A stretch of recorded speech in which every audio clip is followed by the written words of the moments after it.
చూడొచ్చు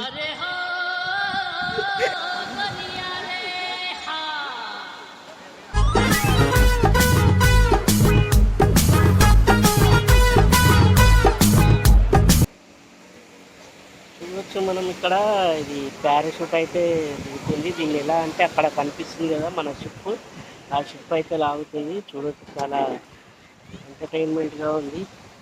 ఇక్కడైతే చాలా సాయంత్రం పూట చాలా ఎంజాయబుల్గా ఉంది.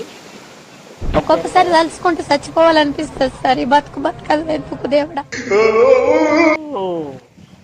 ఇదిగోండి ఇక్కడ వెనకాల ఇప్పుడు దించేశాడు. ఇది ఇక్కడ మనకి ఇప్పుడు ల్యాండ్ అయితే అవుతుంది పారాషూట్ ఇక్కడ నుంచి. సో మనం చూసాం కదా ఫ్రెండ్స్, చాలా అద్భుతంగా అయితే ఉంది పారాషూట్ది. సో మనం ఇంకా అక్కడ చూడొచ్చు, అక్కడైతే ఇంకా చాలా అద్భుతంగా ఉంది. ఇప్పుడు చూడండి మళ్ళీ ఇప్పుడే పైకి ఎగురుతున్నారు, ఏ విధంగా పోతున్నారు అనేది మీకు